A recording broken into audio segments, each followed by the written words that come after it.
As Alaska is big, so too is its beauty. A vast, uninhabited wilderness overwhelms the comparatively small cities in the state, such as commercial-minded Anchorage, the largest, and the tucked-away state capital city, Juneau, with no road access.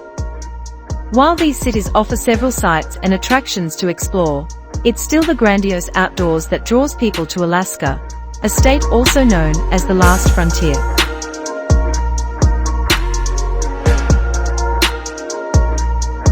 Number 1. Denali National Park.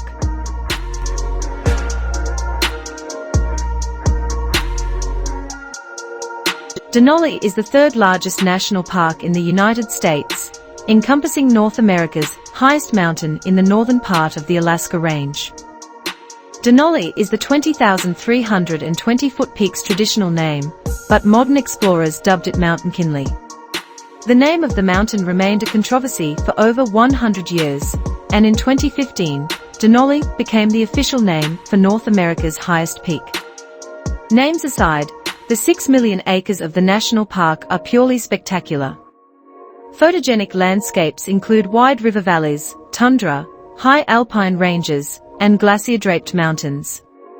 The park is approximately midway between Anchorage and Fairbanks, and is easily accessible via the Alaska Railroad.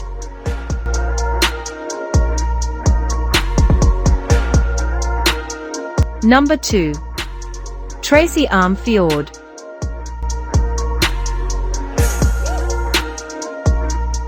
Tracy Arm is a fjord edged with glacier, located south of Juneau. Waterfalls tumble down the sharp rock walls, and glacier carve, creating small icebergs. It's a popular destination for cruise ships and boat tours. The fjord lies within the Tracy Arm Fjord's Terra Wilderness of Tungas National Forest. At the head of the fjord sit the Twin Sawyer Glacier. Wildlife sightings are common on tours, whether it's a brown bear or moose on land, or the whales and seals that inhabit these waters.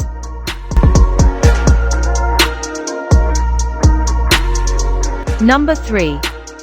Kenai Fjords National Park.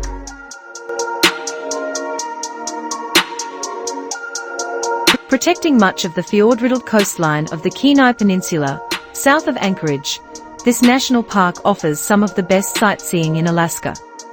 Panoramic landscapes in the park take in the many glacier of the 700-square-mile Harding icefield and an uninhabited coastline.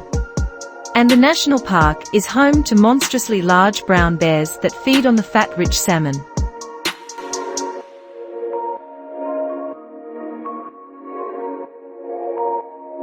Number 4.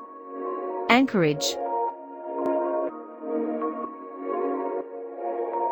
Anchorage is Alaska's biggest city, with a population of just under 300,000 residents. Thanks to the size of the city and its accessibility, it's often a starting point for those flying into Alaska. Among a large collection of hotel rooms and visitor resources, it's also home to Anchorage International Airport. Anchorage also makes a great starting point based on the adventures found in every direction. The outstanding Chugach State Park, encompassing nearly 500,000 acres, is within easy reach of this city. For further adventures, a popular way to travel from Anchorage into the wild landscapes is via the 470-mile Alaska Railroad, which is headquartered in Anchorage. Number 5. Alaska Railroad. Noted as the backbone of the last frontier, the Alaska Railroad is a prominent part of Alaska's history and still a vital transportation option. Extending from seaward to Fairbanks, this railroad helped develop Anchorage from a tent town into what it is today, and the line played an important shipping role in World War II. Today, the Alaska Railroad is owned by the state and shuttles more than 500,000 passengers each year. Popular destinations along the route include the Chugach National Forest, Anchorage, and Denali National Park and Preserve. The Alaska Railroad offers a variety of routes, services, and special event rides including backcountry ski packages, and a kids' Halloween train. Number 6. Mendenhall Glacier.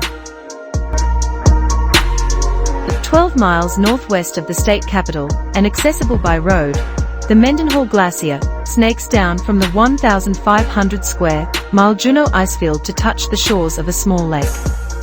The Mendenhall Glacier Visitor Center looks out over both the glacier and the iceberg-dotted waters, while trails venture along the shore to Roaring Nugget Falls, as well as the impressive ice mass. Number 7. Totem Bight State Historic Park. In 1938, the U.S. Forest Services began a project to salvage, reconstruct, and create totem poles, a tradition that was dying out. Funds were used to hire carvers from among the older generations, and abandoned totem poles were restored or recreated by these craftsmen. In the process of this work, they were able to pass on their skills to younger community members.